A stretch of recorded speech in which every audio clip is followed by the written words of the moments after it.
Summer afternoon. 6 brown cows walked down to drink. All the little fishes blew bubbles at the mayfly. Splash goes the first as he comes to the brink. Swish goes the tails of the 5 who follow. 12 brown cows bend drinking there. All the little fishes went waggle tail, waggle tail. 6 from the water and 6 from the air. Up and down the river darts a blue-black swallow. The Dormouse and the Doctor. There once was a dormouse who lived in a bed of delphiniums, blue, and geraniums, red.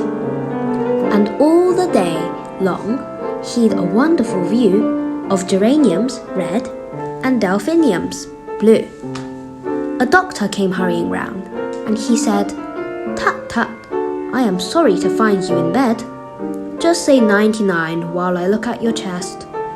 Don't you find that chrysanthemums answer the best?" The Dormouse looked round at the view and replied, when he'd said 99, that he'd tried and tried, and much the most answering things that he knew were geraniums red and delphiniums blue. The Doctor stood frowning and shaking his head, and he looked up his shiny silk hat as he said, "What the patient requires is a change." And he went to see some chrysanthemum people in Kent. The Dormouse lay there, and he gazed at the view of geraniums red and delphiniums blue.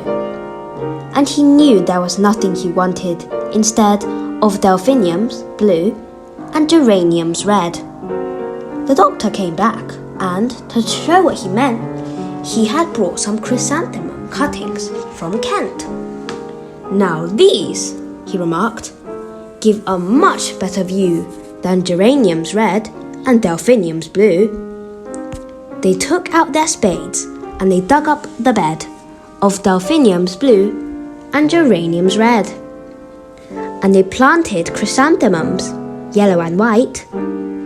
"And now," said the Doctor, "we'll soon have you right." The Dormouse looked out, and he said with a sigh, "I suppose all these people know better than I. It was silly, perhaps, but I did like the view of geraniums red and delphiniums blue." The Doctor came round and examined his chest, and ordered him nourishments, tonics, and rest. "How very effective," he said, as he took the thermometer. "All these chrysanthemums, look!" The Dormouse turned over to shut out the sight of the endless chrysanthemums, yellow and white. How lovely, he thought, to be back in a bed of delphiniums blue and geraniums red.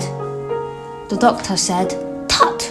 Here's another attack," and ordered him milk and massage of the back, and freedom from worry, and drives in a car, and murmured, "How sweet your chrysanthemums are." The Dormouse lay there with his paw to his eyes, and imagined himself such a pleasant surprise. "I'll pretend the chrysanthemums turned to a bed of delphiniums blue and geraniums red." The Doctor next morning was rubbing his hands and saying, "There's nobody quite understands these cases as I do. The cure has begun. How fresh the chrysanthemums look in the sun." The Dormouse lay happily. His eyes were so tight he could see no chrysanthemums, yellow or white, and all that he felt at the back of his head were delphiniums blue and geraniums red.